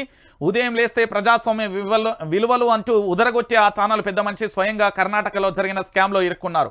మహర్షి Valmiki ST development corporation limited నిధులు గోల్మాల్ వ్యవహారంలో V6 పేరు బయటకు వచ్చింది. ఇప్పటికే కర్ణాటక కాంగ్రెస్ సర్కార్ చిక్కులలో పడేసిన ఈ స్కామ్ తీగలాగితే హైదరాబాద్లో డొంక కదిలింది. దీంతో ఇక్కడి కాంగ్రెస్కు ఇది కూడా ఒక తలనొప్పిగా మారిందన్న చర్చ కూడా కొనసాగుతున్న పరిస్థితి కనబడుతుంది. ఇది ఏంది అంటే కర్ణాటకకు సంబంధించిన Maharshi Valmiki schedule tribal development corporation limited నిధులు గోల్మాల్ అంశంపై కర్ణాటక కాంగ్రెస్ ప్రకంపనలు సృష్టిస్తుంది. ఈ సంస్థకు చెందిన పలు ఖాతాలలో ఉండాల్సిన 187 కోట్లు దారి పూర్తి స్థాయిలో పక్కదారి పట్టినట్లుగా ప్రభుత్వం ఏర్పాటు చేస్తున్న సిట్ నివేదికలో తేలింది. ఇందులో తెలుగు రాష్ట్రాలకు 90 కోట్లు మల్లగా అందులో 45 కోట్లు రాష్ట్రానికి చేరాయని నివేదికలో పేర్కొంది. అందులో 45 కోట్లు 9 ఖాతాలలో పడ్డాయని, అందులో ఒకటి V6 వివేక్ ఖాతా కూడా ఉంది అంటూ కూడా చెప్పిన పరిస్థితి. ఇప్పుడు చెప్పవా ఏమో చెప్తేగా వివేకన్నా, ఏమో అంటివన్నా వివేకన్నా, షేమ్ అనిపిస్తలేదన్నా? పొద్దుగాల లేస్తే ప్రజాస్వామ్యం V6 చెప్తుందిగా, ఓ వెలుగు పేపర్ రాస్తుంది, ఓ కొడుకో ఆ రాతలను చూస్తే నాకు రోత పుడుతుంది. ఎవరి కోసం రా నాయన? మళ్ళీ మా వాళ్ళు అంటారు, మా కొంతమంది కాంగ్రెస్ కానీ కాంగ్రెస్ వాదులు, కాంగ్రెస్ వాళ్ళు నిజమైన కాంగ్రెస్ వాళ్ళు నన్ను ఏమన్నారు, ఎందుకంటే గతంలో ఇదే ప్రభుత్వం మీద పోరాటం చేసిండు జర్నలిస్ట్ రంజిత్ అన్న అంటారు. ప్రభుత్వం ఏది కాంగ్రెస్ వ్యక్తులు కానీ కాంగ్రెస్లో అంటే కొత్తగా వచ్చిన వలసవాదులకి నొప్పి అన్నట్టు. ఇక్కడ ఏంది ఈరోజు మీడియా అనేది ఎవరి చేతిలో పోయిందో ఇప్పుడు చెప్పుర్రిగా. V6 అన్ననే కదా. ఇగో కన్వెన్షన్ కూల్చివేత చట్టానికి లోబడే మొత్తం ఈ వెలుగు పేపర్ ఈ పెద్ద మనిషే పొద్దుగాల చేస్తే ప్రజాస్వామ్యం అంటాడు, లేకపోతే ఇంకేదో అంటాడు. పాపం తాను మాత్రం సంబంధించిన ఇప్పుడు బయట ఇప్పుడు చెప్పా ప్రెస్ మీట్ పెట్టి ఇప్పుడు చెప్పు నువ్వేం చేస్తున్నావు అన్ని బయటికి తీస్తా. కొంచెం టైం పడుతుంది అంతే, కొంచెమే జరాగు. ఇక మహిళలన్నా చట్టమన్నా ఎనలేని గౌరవం యథాలాల్పంగా మాట్లాడిన మాటలపై క్షమాపణ కోరా కాంగ్రెస్ మహిళా నేతల దాడిని ఖండిస్తున్న వారిపై కూడా కమిషన్ చర్యలు తీసుకోవాలి. 8 నెలల్లో మహిళలపై జరిగిన దారుణాలపై చర్యలు తీసుకోవాలి. మహిళా కమిషన్ ముందు హాజరైన కేటీఆర్. ఇక్కడ తెలంగాణలో ప్రజాస్వామ్యం ఉంది, మహిళలకు సంబంధించి ఉన్నది. జర్నలిస్టు విజయారెడ్డిపై కేసు నమోదు. కొండారెడ్డిపల్లెలో మహిళా ఫిర్యాదు. కులం పేరుతో దూషించారని ఆరోపణ. మహిళా జర్నలిస్టులపై దాడిలో ఘటనలో కొత్త ట్విస్ట్ ఏముంటుంది? కులం అనేది వాళ్ళ బలంగా మారిపోయింది. ఇప్పుడు మీరు ఒకసారి ఆలోచించండి. నా మీద SC ST అట్రాసిటీ కేసు నమోదైంది CCS పోలీస్ స్టేషన్లో. అంటే నేను పుట్టడమే నా తప్ప? అంటే SC STకి సంబంధించిన కులం నిబంధనలు అనేది అంటే ఎంత ఘోరంగా మిస్యూజ్ అవుతున్నాయని చెప్పాను. అసలు అక్కడ భాష లేదు, విజయారెడ్డి గారు తిట్టనూ లేదు, అది కానూ లేదు. కానీ ఈరోజు ఒక కేసు ఇచ్చిన పరిస్థితి ఏంటి? ఆయుధాలుగా కాంగ్రెస్ పార్టీ మలుస్తున్నది. SC ST కేసు పెట్టడం అంటే ఈజీగా. గతంలో నాపై కూడా చాలా బాధ వేసింది, విస్తుపోయిందా, చాలా బాధ వేసింది. నిన్ను తప్పు చేయలేదని ఇక్కడ ఏ దేవుడి మీదనైనా కట్టుబట్టలతో పోయి ప్రమాణం చేస్తా అని చెప్పినా ఇప్పటికీ కట్టుబడి ఉంటున్నా. నా తల్లిదండ్రుల మీద ప్రమాణం చేస్తా, నా మీద ప్రమాణం చేసుకుంటా, దేవుళ్ళ మీద కూడా నేను కట్టుబట్టలతో ప్రమాణం చేస్తా ఉన్నా. 24 గంటలలో నేను తప్పు చేసినా నేను చచ్చిపోతా, నేనేం ఒప్పుకున్నా, ప్రమాణం కూడా చేసినా, చెప్తున్నా కదా. ఇప్పుడు ఏమైంది అంటే చట్టాలను మిస్యూజ్ చేస్తే చాలా బాధ వేస్తుందన్నా. చట్టం అనేది ఈరోజు నిజమైన వాళ్ళకి కూడా నిజంగా చట్టంతో ఈ SC STకి సంబంధించి ఇట్లా పెట్టడం అనేది కరెక్ట్ కాదు. జర్నలిస్టుల మీద కేసు నమోదు చేసి ఈరోజు వాళ్ళ జీవితాలకు సంబంధించి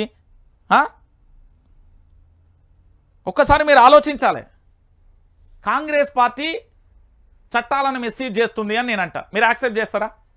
చేయరు కదా. లే అట్టెట్టుంటావు నువ్వు, BRS పార్టీ ఏజెంట్గా మాట్లాడుతున్నావు, లేకపోతే రకరకాలుగా మాట్లాడుతున్నావు అని అంటారు. కానీ ఇది కరెక్టా? ఒకసారి ఆలోచించండి. ఒక జర్నలిస్టు అట్లా ఎందుకు తిడతారు? ఏమవసరం ఉంటుంది? మమ్మల్ని పొద్దుగా లేస్తేనే నా నెంబర్కు 9908572666 నెంబర్కు బండబూతులు వస్తాయి.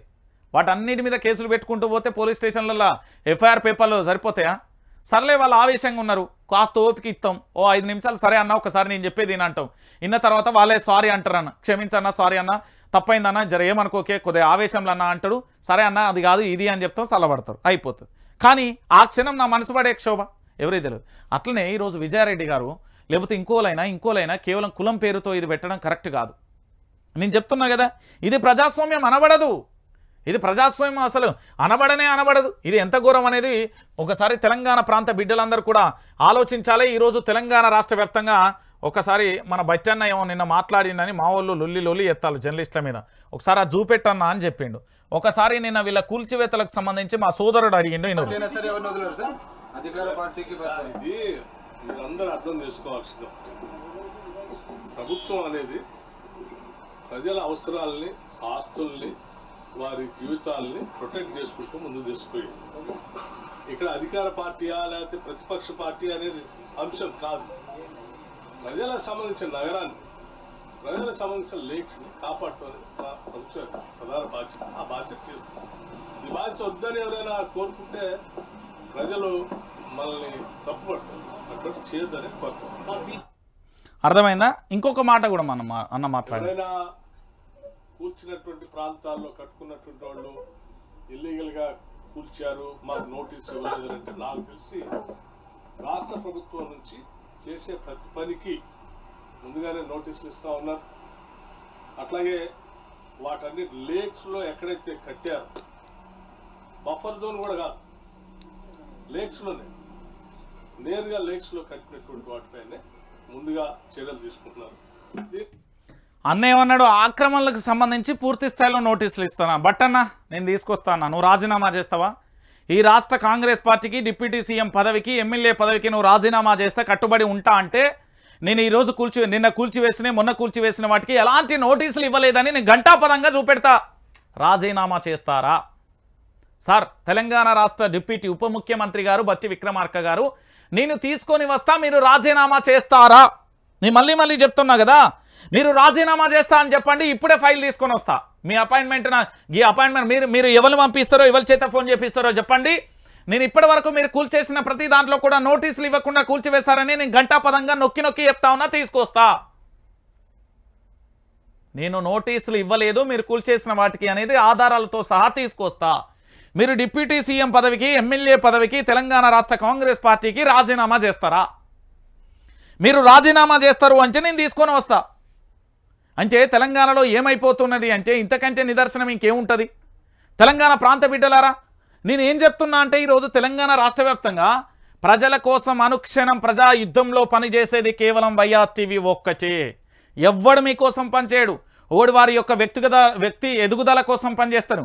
వాళ్ళు ఏదో రాజకీయ నాయకులు కావడానికి లేదా ఇతరత్ర వాటి కోసం పనిచేస్తారు. మనం ప్రజల కోసమే పనిచేస్తాం.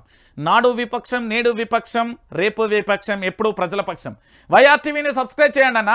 దాంతోపాటు ప్రతి వీడియో కింద లైక్ చేయండి, అన్ని వీడియోలు షేర్ చేయండి. వాస్తవాలను మీ ముందుంచే ప్రయత్నం చేస్తా ఉన్నా. ఇప్పుడు బట్టన్న ఈ విధంగా మాట్లాడుతున్నాడు కదా, మళ్ళొకసారి బట్టన్న ఏం మాట్లాడిరో మీరే ఇనురు తెలంగాణ ప్రాంత బిడ్డలారా. ఎందుకు అంటే వాస్తవాలను మనం చెప్తున్నాం కాబట్టి. ఈరోజు బట్టన్న ఇట్లా మాట్లాడుతా అన్నాడు, రేపు ఇంకేం మాట్లాడతారు ఇక్కడ చూడురి. ఇక్కడ పూర్తి స్థాయిలో ఈ కూల్చివేతలకు సంబంధించి ఇంతకంటే ఇంకేముంటుంది చెప్పురు, ఒకసారి మీరే ఆలోచించరు.